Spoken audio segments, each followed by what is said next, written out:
अब एक सेकंड के लिए तुम बाकी के स्क्रॉल किए हुए सारे रील्स को साइड में रख के सीधा सोचो, जब तुमने ये वीडियोस या फोटोज कहीं देखे होंगे तुम्हारे दिमाग में सबसे पहला थॉट क्या आया होगा? ये सब अटेंशन के लिए कर रही हैं, ये क्या तरीका है प्रोटेस्ट का? कपड़े उतार के क्या ही मिल जाएगा? चलो तुम्हारे इन थॉट्स को ब्रेक डाउन करते हैं। तो देखो, तुम्हारा पहला थॉट बिल्कुल सही था। हाँ, ये लोग बिल्कुल अटेंशन के लिए ही कर रही हैं, पर फिर भी सवाल ये है, आखिर कर क्यों रही हैं?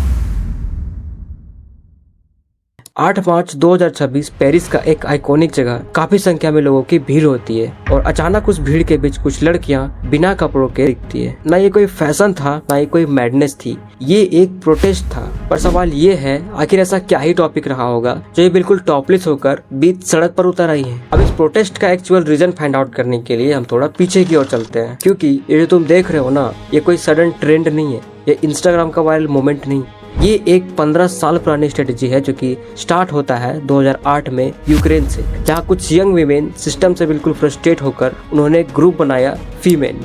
उनका गोल सिंपल था, पेट्रियार्की तोड़नी है और वीमेंस को सिस्टम के अगेंस्ट खड़ा करना है। अब जो लोग पेट्रियार्की क्या होता है नहीं जानते, उनके लिए तो देखो, पेट्रियार्की एक ऐसा सिस्टम है जहाँ पावर और कंट्रोल ज्यादातर मर्दों के पास होता है, चाहे वो फैमिली हो, सोसाइटी हो, पॉलिटिक्स हो या economy. In one word we can say that patriarchy is equal to male dominated system, यानी decision making power mostly men के पास, अथॉरिटी मेन के पास, वीमेन कंपैरेटिवली थोड़ा कम पावरफुल और थोड़े रिस्ट्रिक्शंस फेस करती हैं। इन रियल लाइफ सोचो, एक ट्रेडिशनल फैमिली जहाँ घर का फाइनल डिसीजन फादर या एल्डेस्ट मेल लेता हो, लड़कियों के रूल्स थोड़े रिस्ट्रिक्टेड हो, लड़कों को फ्रीडम, जो करना है करो। अब ये छोटी छोटी चीजें मिलकर एक बड़ा सिस्टम बनाती हैं, उसी को पेट्रियार्की बोलते हैं। और ये पेट्रियार्की सिर्फ घर तक ही लिमिटेड नहीं है, ये 4 जगह स्ट्रॉन्ग दिखता है। फैमिली, मेल हेड डोमिनेट करता है। सोसाइटी, लड़कियों के लिए अलग रूल्स, लड़कों के लिए अलग। वर्क प्लेस, लीडरशिप रोल्स पे ज्यादातर मेल्स होते हैं। पॉलिटिक्स में भी लीडर्स ज्यादातर मेल्स ही होते हैं। और इसी चीज को खत्म करने के लिए रिसेंटली हमारे इंडिया में भी बीजेपी गवर्नमेंट के द्वारा एक वीमेन रिजर्वेशन बिल पास किया गया था, जो कि संसद में अपोजिशन के थ्रू डिफेंड कर दिया गया है। अब यहाँ एक इम्पोर्टेंट बात भी है जहाँ लोग कंफ्यूज होते हैं। पेट्रियार्की का मतलब ये नहीं कि हर मर्द गलत है और औरतें ही विक्टिम होती है। ये एक सिस्टम है जहाँ कभी वीमेन सफर करती है, कभी मेन भी प्रेशर फेस करते हैं। जैसे मर्द को रोना नहीं चाहिए, जिनका की रियल लाइफ से कोई सेंस ही नहीं बनता, क्योंकि उनके अंदर भी इमोशन सर्कुलेट होते हैं, वो भी रो सकते हैं। अब पेट्रियार्की तो क्लियर हो गया, अब वापस आते हैं अपने प्रोटेस्ट की ओर। तो देखो, ये प्रोटेस्ट अचानक से टॉपलेस नहीं हो जाता। साल 2008 से 9 के बीच यूक्रेन, जहाँ कुछ लड़कियां नॉर्मली प्रोटेस्ट कर रही होती है, जो कि मेनली इन 3 रीजन्स पे सर्कुलेट किए जा रहे थे। टूरिज्म इन यूक्रेन, 2000 के टाइम में यूक्रेन को बाहर के लोग cheap night life plus easy access to women के लिए देखने लगे। क्यों? क्योंकि इकोनॉमिक स्ट्रगल, लोगों को पैसे की जरूरत, weak regulation, illegal activities easily चलती थी। रिजल्ट क्या होता था? फॉरेन टूरिस्ट स्पेशली आते थे यूक्रेन सेक्सुअल सर्विस के लिए, जिससे यूक्रेन का इमेज पार्टी प्लस डेस्टिनेशन के लिए बनने लगा था। यहाँ इन फीमेल ग्रुप्स का पर्सपेक्टिव होता है कि ये टूरिज्म नहीं, एक्सप्लॉयटेशन। Second, women exploitation. ये सब सिर्फ टूरिज्म तक लिमिटेड नहीं था। कुछ वीमेन्स को फॉल्स जॉब प्रोमिसेस देकर एक्सप्लॉयट किया जाता था। Human trafficking cases specially Europe के अंदर लो पेइंग जॉब्स में भी हरासमेंट फेस किया करते थे। मतलब चॉइसेस कम, मजबूरी ज्यादा। यहाँ फीमेल का क्लेम यह होता है, वीमेन को ऑब्जेक्ट बना दिया गया है सिस्टम लेवल पर। And third, corruption. System he compromise था। सबसे डेंजरस लेयर यही थी, क्योंकि पुलिस और ऑफिशियल्स पर बेरी यानी रिश्वत के एलिगेशंस, इलीगल बिजनेसेस को प्रोटेक्शन मिल जाता और विक्टिम्स को जस्टिस मिलना मुश्किल। मतलब प्रॉब्लम सिर्फ सोसाइटी में नहीं थी, सिस्टम भी उसे अलाउ कर रहा था। अब यहाँ इन फीमेल का नैरेटिव ये बनता है कि अगर सिस्टम ही करप्ट है तो नॉर्मल प्रोटेस्ट से कुछ नहीं बदलेगा। फिर 2010 के आसपास एक डिसीजन लिया जाता है कि अगर आवाज से काम नहीं चल रहा तो शॉक क्रिएट करो, और उस दिन से इस प्रोटेस्ट का तरीका बदल दिया जाता है। यानी इस दिन से ही ये टॉपलेस प्रोटेस्ट शुरू हो जाता है। और जब ये फर्स्ट टॉपलेस प्रोटेस्ट शुरू होता है, लोग बिल्कुल शॉक हो जाते हैं, मीडिया तो जैसे पागल सी हो जाती है, और वही मोमेंट सब कुछ चेंज कर देता है।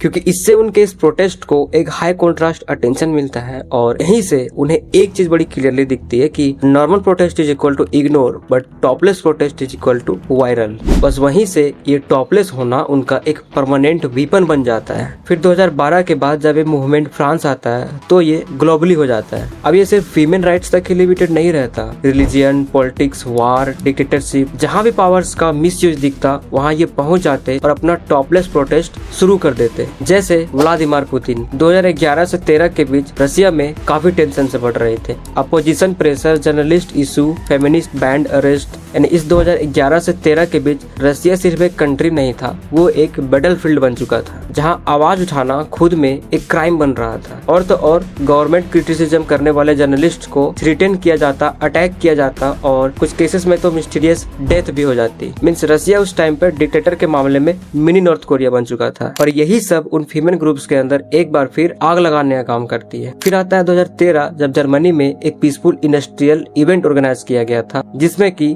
रूस के प्रेसिडेंट पुतिन को भी इनवाइट किया गया था। सब कुछ नॉर्मल चल रहा था, तभी अचानक सिक्योरिटी कॉर्डन टूटता है और कुछ लड़कियां बिना कपड़ों के पुतिन की तरफ भागती दिखती है और उनके ब्रेस्ट पर fuck dictator Putin go home जैसे स्लोगन्स लिखे होते हैं। यानी टारगेट क्लियर था, व्लादिमीर पुतिन दुनिया के सबसे पावरफुल लीडर्स में से एक को डायरेक्ट कन्फ्रंट करना। और इस अटैक के थ्रू ये मैसेज था पावर को चैलेंज करने का। उनका बिलीफ क्लियर है, पैट्रियार्की और डिक्टेटरशिप दोनों एक ही सिस्टम के पार्ट्स हैं और हम ये चलने नहीं देंगे।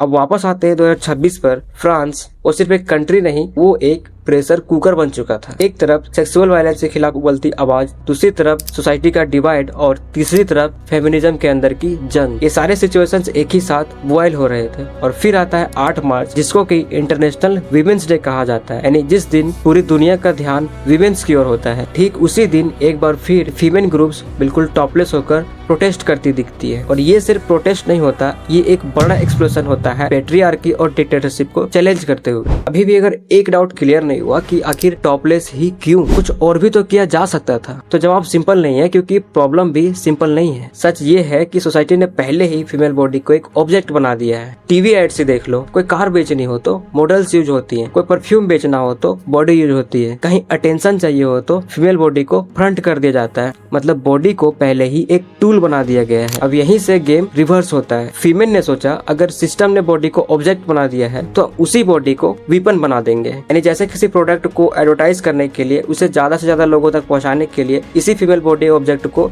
यूज किया जाता है अटेंशन के लिए। तो इसीलिए हम भी अपने इस प्रोटेस्ट को ज्यादा अटेंशन पाने के लिए, यानी ज्यादा से ज्यादा लोगों तक पहुंचाने के लिए अपनी ही बॉडी का यूज करेंगे। यानी इनके अकॉर्डिंग इनका भी जो प्रोटेस्ट है वो एक प्रोडक्ट है और उस प्रोडक्ट को एडवर्टाइज करने के लिए अपना ही बॉडी को कन्फ्रंट किया गया है ताकि ज्यादा से ज्यादा लोगों का अटेंशन ग्रैब हो और ये चीज दूर तक पहुंचे। उनका एक लाइन सिंपल था, माई बॉडी माई चॉइस।